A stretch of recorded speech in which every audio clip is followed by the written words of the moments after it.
My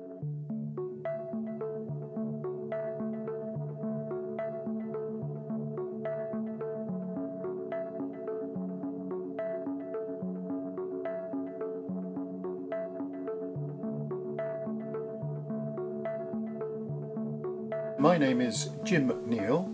I've been an explorer for over 36 years now, particularly in the polar regions, although I do deserts as well. I became a professional explorer in 2006, and I really have a passion for two things really. One is getting the most out of people, realising their potential, and the other one is Mother Nature, who constantly surprises me about how awesomely powerful and beautiful she is.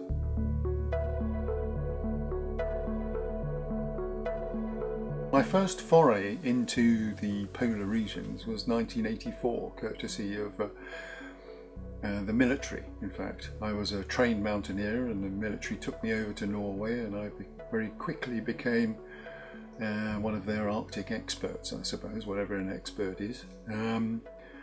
But I loved the job. I didn't do it for very long, but I did continue my Arctic explorations and Antarctic explorations ever since. So now I've been doing it 36 years. I've still got all my fingers and toes.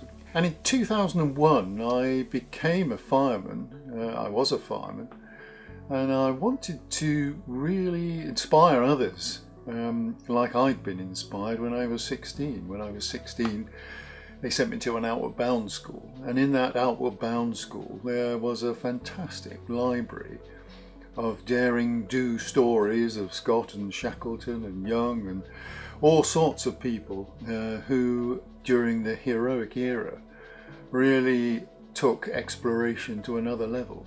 In those days there were no experts, and they called for people from all walks of life, all echelons of society, to become explorers and go on these amazing journeys when they never even knew how long it was going to take, how long they'd be away for. So they'd be missing family and friends and what have you for an undetermined amount of time. They were extraordinary adventures. So I wanted to produce something that was pretty similar. So in 2001 I thought, let's emulate that, let's copy that in the modern day setting. But of course we know pretty much what we're going to let ourselves in for these days, and you know, doing it without training would be pretty foolhardy. So these days we train people to be 100% competent in everything that makes them safe polar travellers. Now you can start this journey to become a modern day polar explorer with Ice Warrior as a complete and utter novice, because we do take you through every single step. You need not have camped outside even, but we will train you in everything, every single aspect that gives you that competence to survive, to know what you're doing, to maintain your well-being as best you can, which is after all that we do, in the most extreme environment on Earth. And that's what we do. They do a total of 36 days of training, and that starts in a relatively nice environment on Dartmoor here in the UK, and then once they have what we call the core skills, which is navigation, technical skills, medical skills and navigation skills. Once they've got those, we then take them to my base in Svalbard, which is just 800 miles from the North Pole, and we do all that again, but then we also put skis on them, and we also get them to haul hulks with all their kit and equipment. And by the time they've done their basic week of polar training and their advanced week of polar training, they've had all the input to make them competent, but they haven't practiced it. So that's why on the end of their training, the culmination of their training, we give them an 8-day expedition where we absolutely bombard them full of everything they've learned, all the things that can go wrong, all the what ifs, that you need to have up here in order to survive, really.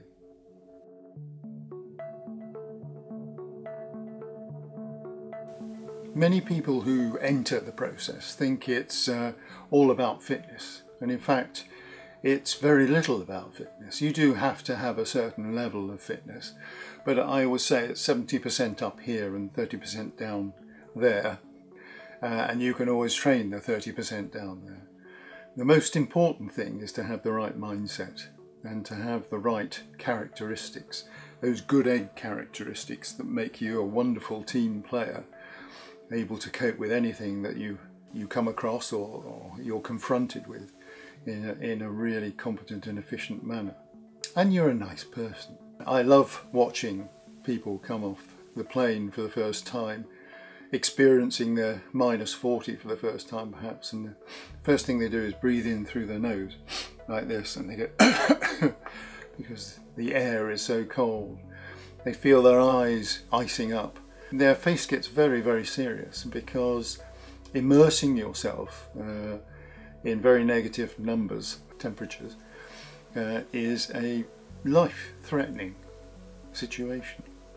And all you can do is hope to make yourself more comfortable. And the more comfortable you get, the more confident you are you're going to survive. And that's a wonderful thing. It's two things really. It's cathartic and it's empowering, because the first thing you get to know is about yourself. There's no room for bluff or facades or everyday politics or agendas or anything like that that we all have in modern day society. There's no room for that in the face of Mother Nature. And so you get to know yourself really, really well. Once you've got to know yourself, you realise very quickly the next thing that you should do, without a shadow of a doubt, is look after your other teammates, and they will look after you. So it becomes a sort of microcosm of an excellent society, and that's a really nice thing to happen. When you go back into your own society, it's very difficult to tell people what you've experienced. So it's a sort of inner confidence and inner assurance, self-assurance, that makes you walk tall. It doesn't matter what goes on in the local high street, the local community. You can deal with it, and you've seen some extraordinary things from Mother Nature.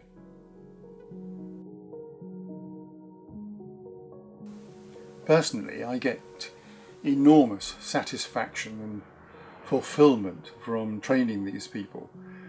It opens their eyes to Mother Nature. It converts them, I suppose, to having a much deeper consideration and appreciation of not just Mother Nature, but their fellow human beings. You know, this world is suffering at the moment, and we are suffering on it. A lot of people think people like me are trying to save the world. That's not the problem. The world will continue to be for an awful long time. What I'm trying to do is make sure we survive on it for as long as we possibly can.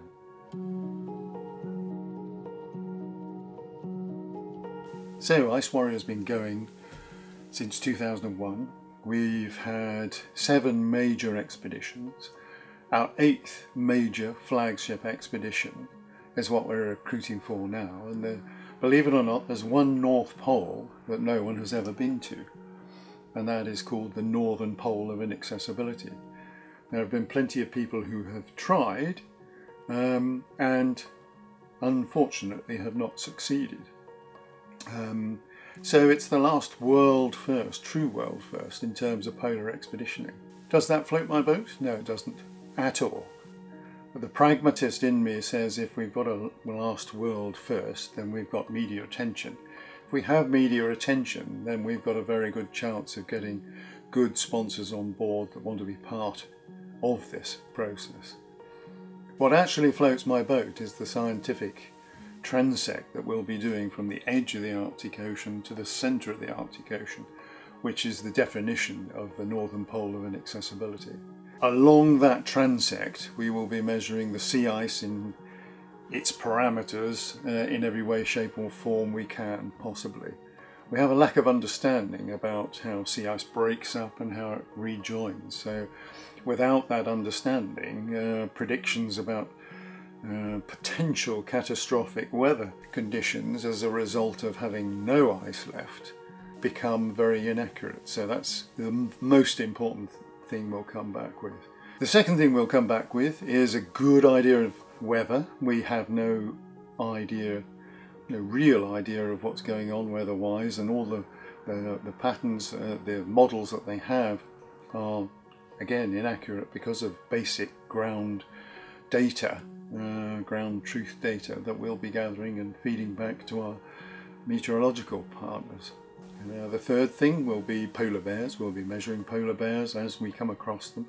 I call it polar bear twitching. And the fourth thing, and we haven't worked out the intricacies of this, but we will be measuring pollution and how far it's reached within this sort of pristine environment. So they're the four things we'll be working on. So as a whole, it arguably is probably one of the most important expeditions of our era.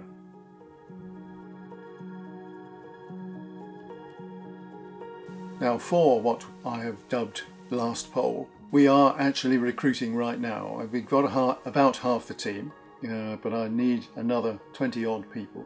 It's an 800-mile journey that I've split into 4 sections, and so your task, should you accept it, should you volunteer, is to take part in one of those 4 ice teams and do as much journeying across the Arctic Ocean towards the northern pole of inaccessibility as we can, whilst taking all this vital data for our scientific partners. So if you're interested, please just get in touch, look up hashtag Last Pole, look up hashtag Ice Warrior Project, and contact me and I'll tell you all about it. Scientifically speaking, our partners are some of the best in the world, and I don't say that lightly. We've got NASA supported scientists from America in the National Snow and Ice Data Center. We've got Russian scientists, a part of ARI, the Arctic and Antarctic Research Institute. We've got the Norwegian Polar Institute involved in the polar bears. We've got all sorts of people in Canada and in the Scandinavian countries wanting to take our data, guiding us, directing us, and working out the methodologies that we need in order to gather this vital data. I started life as an environmental scientist, so I'm very lucky I've got a little foot in the door of the scientific community, and I think that helps us tremendously. We have been written up in the past in some of the major scientific the scientific press, and indeed a lot of the journals as well, in scientific papers where we're cited as data gatherers, which I'm extremely proud of, but we could do more.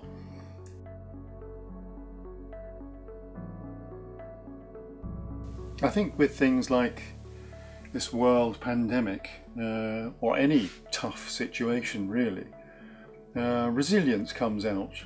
You've got to look for the positives. And there are positives, there's bound to be positives. This gives me an opportunity to get all my planning in the best state possible, which you're not normally afforded that sort of time. So look for the positives in your life and really concentrate on them during this time of lockdowns and interference and global uncertainty and instability. Make sure you're rock solid. It's very easy, really. It's just a positive mindset. Go for it.